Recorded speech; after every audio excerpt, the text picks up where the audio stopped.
Hello, beautiful souls. Welcome to your 1212 Odin's Portal.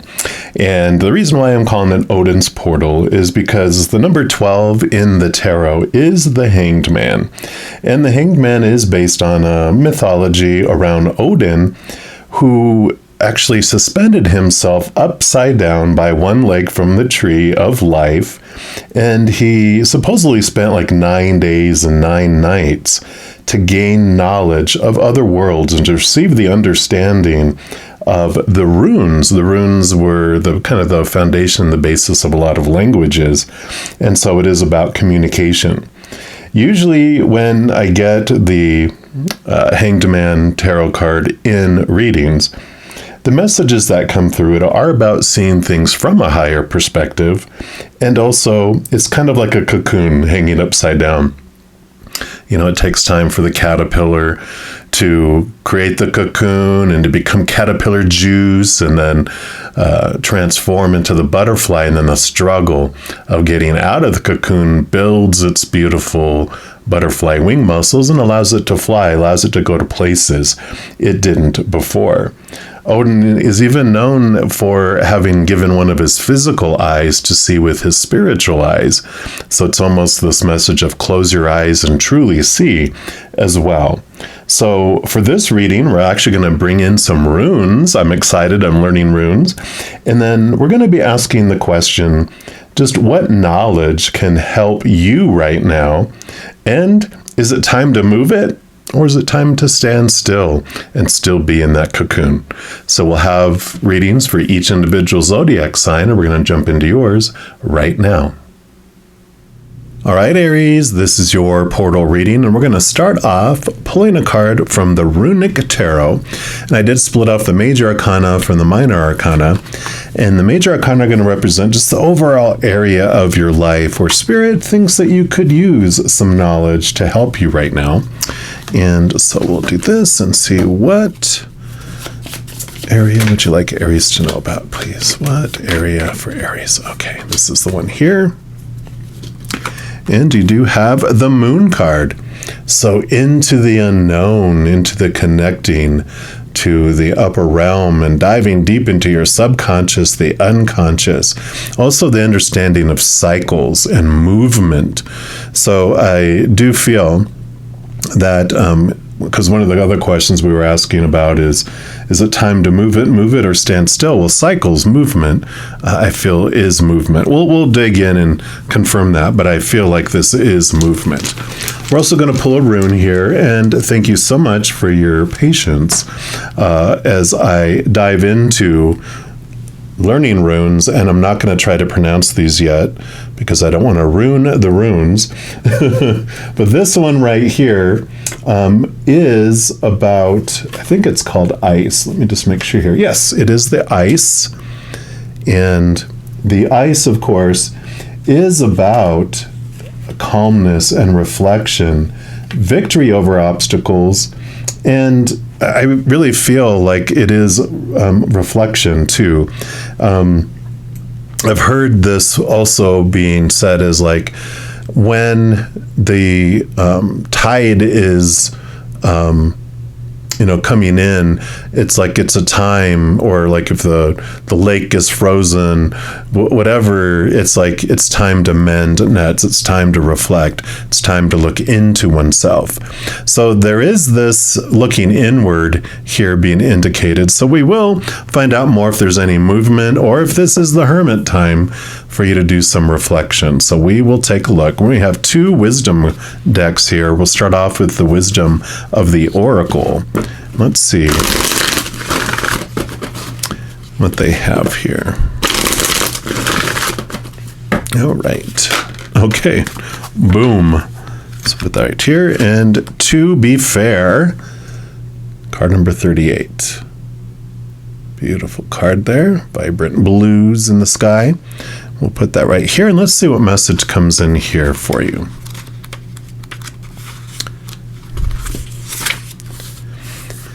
So this is about balance and justice, a need to consider options, mutual benefit, and the law of cause and effect.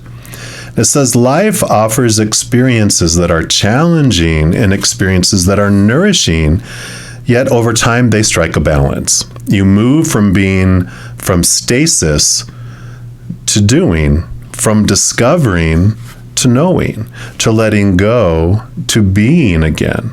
And life is a pendulum swinging between all of these states. And you will always oscillate back and forth between doing and being. And if you're not content with where you're at in this moment, remember that all experiences have their place. Accept them without judgment, and you will see how the universe adjusts in perfect balance. You reap what you sow. For every cause, there's an effect. Wondrous things will be revealed now. And these do come with a relationship and a prosperity message. So far, it seems like they're saying, yeah, it's touch and go, it's touch and go, it's touch and go. New moon, full moon, new moon, full moon. So there's a time for action and a time for not. So I like that. We'll see if we get more as we pull other cards too. So I think I mentioned, this has a relationship and a prosperity message. The relationship message says, can you find a way to achieve fairness right now? This is a time for listening as well as speaking, for understanding as well as asking to be understood. There's much to be learned, and you will learn it if you remain open and objective, weighing options and considering all sides. Your heart wants to connect to others, so allow for a balanced exchange of ideas and actions. The best kind of relationship is one in which there is mutual benefit and each party feels heard, valued, and respected. Be fair to all. Beautiful. And then the prosperity message says, now is a time for even exchanges. Justice will prevail and you will be treated accordingly. In all your affairs, you'll be able to negotiate fair settlements. Mutual gain is the gift to you and your partners and colleagues. This is also a good time to square your finances and take stock of how you're compensated for your work. This card signifies balance, justice, and negotiations, so remember that all things must be fairly recompensed. Keep this as your truth, and so it will be. All right? I like it. All right. So we'll also take a look here at the wisdom of Avalon and see what they want to add in here. So definitely reflection, coming and going, looking in and looking out. So it's definitely this tide of in and out, like the moon impacts our tide, right? The ocean tide. All right. So what else for Aries? You've got death, card number 46, endings and new beginnings. New moon and full moon, right? And that was card number 46.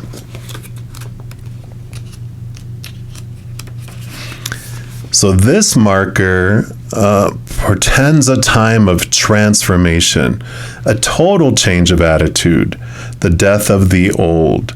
Regardless of how death presents itself, it is a necessary aspect of all things. Always remember the phoenix that rises up out of its own ashes to soar in the wind, renewed, filled with life. Death is the winter of things, part of the cycle of life. So cycles, again, endings and beginnings. The full moon comes and then the full moon dies and becomes the new moon to become a full moon again, right?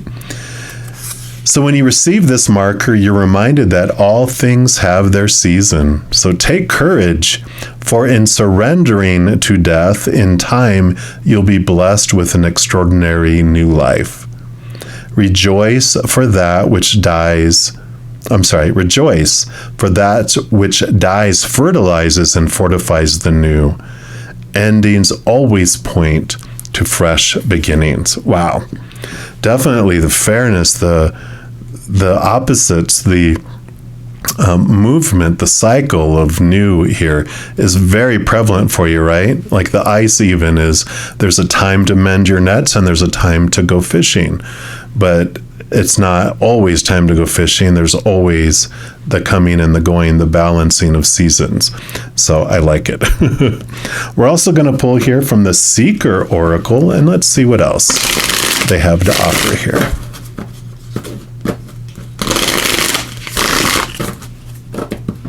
All right. So what else for Aries, please? What else for Aries? All right. And you have Leap of Fortune. I like that. We'll put that down here. And let's see what that brings in here for you. So luck is something we can manifest by seeing and acting on an opportunity when it arises. Yes, we make our own luck, but we can only do so if we are willing to live in the present and not in our heads. We only see opportunities if we're open to them. Not only does Frog come to tell you that a little good fortune might be coming your way, it also comes with a gentle reminder that you are the creator of your own good fortune. There's something else the frog excels at, and that is taking a leap. We have less chance of finding the answers we seek if we're afraid to look. We will not succeed or fail if we're not willing to try. If we fear failure and use it as a reason to say no, then we deny ourselves the opportunity to learn from our mistakes. Remember, our mistakes can offer the most insight and serve to show us what we truly want. Frog asks you if you've allowed doubts and fears to blind you or prevent you from taking a chance. Take a leap into the unknown and trust that you will land right where you need to be. In a final message, the frog offers that sometimes it is better not to seek good fortune, but to look at your life and recognize how fortunate you are. Wow. So again, there's like this, I feel like there's times to hope for fortune, and there's time to focus on what you do have and how fortunate you are. So I feel like all of these were about these opposites of coming and going, seeing things in a place of light, seeing things in night, but I love this awareness coming around here about letting things go, not holding on, knowing that there's a cycle going, it'll come back around. It's always like the infinity symbol. It just feels like it's a cycle, like the cycles of the moon. There's always the cycle of things being born, things ending, which brings more new birth. So I really like that. And then for your final messages, we will pull from the minor arcana of the Runic Tarot and see what else they'd like to say. All right. So what else would you like Aries to know, please? Okay. They do want that one and that one. That one and that one. And these two. And I feel like they are supposed to go 2 by 2. Of course, with all this of opposites, I feel like these are just supposed to be balanced that way. And so you have the 9 of Pentacles and the 5 of Pentacles. Okay, yeah. So the two opposites coming in here. 5 of Pentacles is about change. It is about feeling like you're out in the cold. I mean, literally they're out in the snow, but it's feeling out in the cold, abandoned, left behind. This fear of your sustenance, that humans are not going to be able to bring you your sustenance. They disappoint you. So you fear that you're not going to have what you need in each moment. And that's great, because the change that happens is not only, we have this change of the way we look at where we get our sustenance. We end up turning inward and upward and seeing that that's the creator, it's source. mother and father of all things, whatever you believe the higher powers, they have endless resources, and they are what brings us what we need in each moment. And they love us unconditionally, no conditions. We can never lose the love. It's eternal, so it never dies.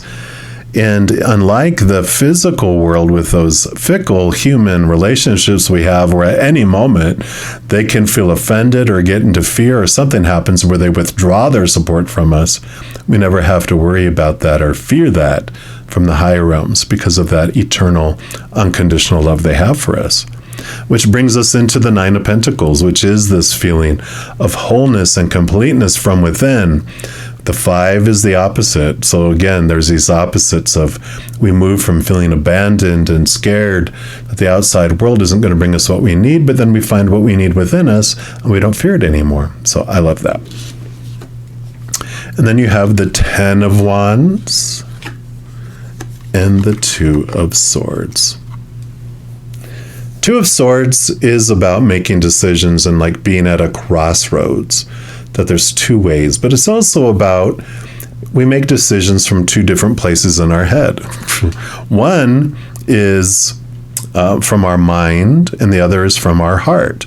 And they have their eyes covered, which generally is close your eyes to see, close your eyes to open your heart. And I like this for you because I feel like they are saying trust your intuition and trust your gut on where you're going to invest all of your energy. The 10 of Wands is like you have all this energy that you're investing so many, like 10 different places. But they're really saying determine and cut away. Trust your heart and your intuition on which of those things that you're investing energy into, it's time for them to end so that you can super focus on a new direction that's coming. So I like this, and the directional changes that you're focusing on, again, they say stay out of your mind, all the supposed to, the should, the need to, and trust your heart, your passion, because it's the marrying together of heart and mind that allow you to make the best decisions. Because if you make them strictly from your mind, you're going to be bored to death and your heart's not going to be singing. If you only let your heart sing, it's like having a 2-year-old choose what to eat when you go to the grocery store. You're going to have ice cream and sugary cereal and candy and, but it's the balancing of the heart and mind is what allows you to have this joyful experience while also having, an intelligent thing that we're doing. It's a beautiful marriage between the two. And then you have the 3 of Swords, the expectations, equal disappointment card. And then the 6 of Cups, which is about nostalgia, looking back over the past and understanding those things. And these are a great combination here too, because the 6 of Cups tells us that any memories we have, anything of the past, it was either of unconditional love or the fear of losing conditional love. 3 of Swords is the fears of losing conditional love. And here's that cycle type of thing I was looking at there. I don't mean something different in runes, but it is like these cycles of life and how things unfold and what they mean and, et cetera, et cetera. And this is the rune that is about day, which means change, beginning, new cycle. So definitely this is coming in here, but the ending of how you used to look at things, those fears of losing conditional love, that long list of rules that have to be obeyed in order for you to be lovable. And when we have those, like I said, every moment is either of unconditional love or of that fear. And when you go back, look at a memory, if it's not of unconditional love, then it was of fear. And when we realize it was of fear, we can go look at it and realize that when humans go into fear mode, we actually, our human mind kind of gets kicked out. and we're left with an animal mind. I call it the cat mind, where it just hisses and attacks or hisses and runs away to hide. And it's when our inner child feels unsafe or out of control, it wants to do and sounds the alarm to do whatever it needs to do to feel in control and safe again. And it ends up, because our human mind has left us, that cat mind is catty, right? It does unkind things, selfish things, and uncaring, things, unintelligent. It's a cat. So when we realize that, and then we can look at an old situation and go, okay, that person, when they said that or did that, they were out of their minds. They're out of their adult minds, and I was dealing with a cat. Well, that explains a lot. They were doing things that I would normally not think they would do. Also, if we were in fear, we were also being catty and, reacting out of fear and doing things unintelligent and out of the norm and selfish and uncaring. And so we realize that when we look at a situation with that information, it transforms in front of us, right? It moves from one thing to another. It goes through its own death and is reborn into something else. We look at that memory and realize all that, and we start thinking of this situation differently. We start thinking of that other person differently, and we start thinking of ourselves differently. And so it transforms from this emotion of pain and fear to an emotion of understanding and compassion instead. So I love this balancing and this death and rebirth and this understanding there's a season for action and a season for non-action. And you get to determine what it is and how it unfolds. But what a beautiful trusting of the process, trusting of cycles of life. And I love this coming in here for you. Now, if you are looking for more messages of love from above, Aries, in addition to these portal readings, I also put out weekly energy updates for each individual zodiac sign, also monthly readings for each individual zodiac sign, and pick a cards and a few other types of videos. If you don't want to miss out on any of those and get updated immediately when they're available, if you give this video a little thumbs up by clicking the like button, and by clicking the subscribe button, you're given access to the notification bell. And when you go in there, there is an option for all. If you select it, two things happen. One, you'll be notified of new videos right away. And two, you'll also be notified when I'm going live on YouTube to provide free readings. Any of those things I mentioned, it does help spread the Zen love. And it does help the channel grow too. Because when you like or share a video of mine, if you comment on one of my videos, subscribe to my channel, doing those things makes the YouTube algorithm so giddy, happy, excited, it wants to automatically share the videos of my channel with other people as well. So if you feel inspired to do any of that, please know I'm very, very grateful. And also, these are general readings. If you want even more specific information and answers for your specific life, I do offer personal readings. All that information is listed in the description box of the video below. All right, Aries, as you step through this portal, please know that every second of every day of your life, that you are unconditionally loved by the Mother and Father of all things. And of course, I love you too. Have an amazing adventure. We'll be talking soon, but in the meantime, you hang in there and you take care.